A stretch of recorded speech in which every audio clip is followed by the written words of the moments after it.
Hi, this is Ghibran here. ஒரு ஊரில் ஒரு சிற்பி ஒருத்தர் இருந்தார். அவரோட சிற்பத்துக்கு டிமாண்ட் இருந்துச்சு. அவரோட பையனையும் அதே சிற்பக்கலையில் ட்ரைனிங் எடுக்க வச்சார். சின்ன வயசுலேருந்தே அவரோட பையனும் பல சிற்பங்கள் செய்ய ஆரம்பித்தான். ஒவ்வொரு தடவையும் அவன் சிற்பம் செஞ்சுட்டு இருக்கும்போது அந்த பையனோட அப்பா இப்படி பண்ணிக்கோ அப்படி பண்ணிக்கோன்னு அதில் உள்ள தப்புக்களை சொல்லி அவனை திருத்திட்டு இருந்திருக்காரு. அவனும் அதை கேட்டு அடுத்தடுத்து அவனை வளர்த்துக்கிட்டே இருந்திருக்கான். இப்படியே ரொம்ப வருஷம் போச்சு. அந்த சின்ன பையன் ஒரு வளர்ந்த இளைஞனாயிட்டான். சின்ன வயசுல இருந்தே சிற்பக்கலை அவன் ப்ராக்டிஸ் பண்ணதுனால செம சூப்பராக சிற்பங்களை ரெடி பண்ண ஆரம்பிச்சிட்டான். ஒரு கட்டத்துக்கு மேலே அவங்க அப்பாவை விட சூப்பராக ரெடி பண்ணவும் ஆரம்பிச்சிட்டான்.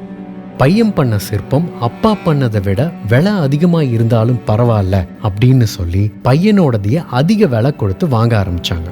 தன்னை விட பையன் பெருசாக வளர்றது அந்த அப்பாவுக்கு ரொம்ப சந்தோஷமாகவும் இருந்திருக்கு. தன்னை விட பையன் பெரிய பேர் எடுக்கணும்னு தானே எல்லா அப்பாவும் ஆசைப்படுவாங்க. அப்படி அந்த பையன் வளர்ந்துருந்தாலும் இன்னமும் அவன் பண்ணுற சிற்பங்களில் இருக்க குறைகளை அப்பா அவங்கிட்ட சொல்லிக்கிட்டே தான் இருந்திருக்காரு. என்னடா ஊரே நம்ம சிற்பத்தை பாராட்டுது, இன்னும் சொல்ல போனா அப்பா பண்ற சிற்பத்தை விட நம்ம பண்ற சிற்பத்துக்கு தான் அதிகமாக காசு கொடுக்குறாங்க.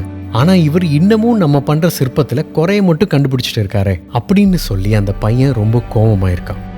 ஆனா அந்த கோவத்தை அவனால ரொம்ப நாள் அடக்கி வைக்க முடியல. ஒரு தடவை அவன் பண்ண சிற்பத்தை அப்பாட்ட காட்டும் போது அதுல உள்ள குறைய அப்பா சொல்லியிருக்காரு. பொறுமை இழந்த அந்த பையன் கத்த ஆரம்பிச்சிட்டான். நீங்க ஏதோ பெரிய சிற்பி மாதிரி என்னோட வேலையில குறை சொல்லிட்டே இருக்கீங்க. நல்லா ஞாபகம் வச்சுக்கோங்க, உங்களை விட என்னோட சிற்பத்துக்கு தான் அதிகமாக காசு கொடுக்குறாங்க.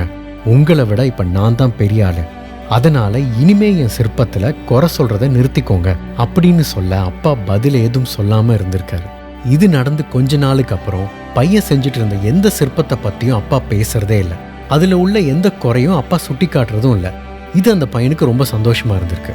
ஆனால் இது எல்லாம் கொஞ்ச நாளைக்கு தான். அதுக்கப்புறம் என்ன நடந்துச்சுன்னா அந்த பையனோட சிற்பங்களோட விலை கம்மியாக ஆரம்பிச்சது, சேல்ஸும் குறைய ஆரம்பிச்சது. இவ்வளோ நாள் நம்மளை தலையில தூக்கி வச்சு கொண்டாடினவங்க ஏன் திடீர்னு நம்மளோட சிற்பத்தை மதிக்க மாட்டேங்கிறாங்க அப்படின்னு அந்த பையனுக்கு ஒரே குழப்பம். நேராக அவங்க அப்பா கிட்ட போய் கேட்டிருக்கான். இது இப்படி நடக்குது, ஏன் திடீர்னு என்னோட சிற்பத்தோட சேல்ஸ் கம்மியாக ஆரம்பிச்சது அப்படின்னு கேட்டிருக்கான். அவங்க அப்பா அதை கேட்டு சிரிச்சிட்டு இருந்திருக்காரு. அதை பார்த்து அந்த பையன் திரும்ப கேட்டிருக்கான், இதெல்லாம் நடக்கும்னு உங்களுக்கு ஏற்கனவே தெரியுமா அப்படின்னு கேட்க அவங்க அப்பா சொல்லியிருக்காரு, ஆமாம் நானும் இதே மாதிரி சிச்சுவேஷனை ஃபேஸ் பண்ணியிருக்கேன் அப்படின்னு சொல்ல அதுக்கு அந்த பையன், அப்போ என்னை கூப்பிட்டு வார்ன் பண்ணியிருக்க வேண்டியதானே, ஏன் அதை நீங்கள் பண்ணலை அப்படின்னு கேட்க அப்பா சொல்லியிருக்காரு, அதை கேட்குற மனநிலையில் நீ இல்லை. நானும் உன்ன மாதிரி நல்லா வந்துக்கிட்டு இருந்தேன். ஒரு கட்டத்துக்கு மேலே என்னோட சிற்பங்களுக்கு டிமாண்ட் இல்லாமல் போக ஆரம்பிச்சுது.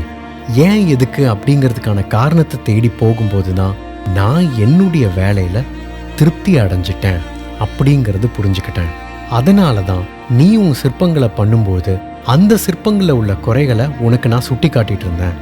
உன் குறைகளை நான் சுட்டி காட்ட அந்த தப்புகளை சரி பண்ணுறதுல மட்டுமே உன் கவனம் இருக்கும். அதனால உன் வேலையில நீ திருப்தி அடைய மாட்ட. என்னைக்கு உன் குறைகளை நீ சுட்டி காட்டக்கூடாது அப்படின்னு நீ என்கிட்ட சொன்னியோ அதுக்கப்புறம் நல்லா கவனிச்சேன்னா நீ பண்ண வேலைக்கு நீ திருப்தி அடைஞ்சிருப்ப.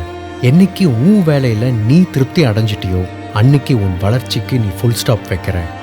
வாழ்க்கையில திருப்தி வேணும். அந்த திருப்தி இருந்தாதான் நிம்மதியா இருக்க முடியும். ஆனா நாம பார்க்குற வேலையில நமக்கு அதிருப்தி இருக்கணும். அப்பதான் இன்னும் உன்னை வளர்த்துக்க முடியும் அப்படின்னு அவங்க அப்பா சொல்லியிருக்காரு.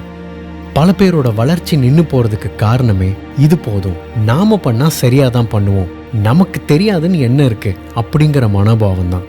அதே மாதிரி நாம பார்க்குற வேலையை சுத்தி இருக்கிறவங்களை புகழும் போதும் நாம அதுல திருப்தி அடைஞ்சிடறோம். அந்த திருப்தி நம்மளை முன்னேற விடாம தடுத்துருது. அவங்க அப்பா சொன்னது உண்மையான வார்த்தை.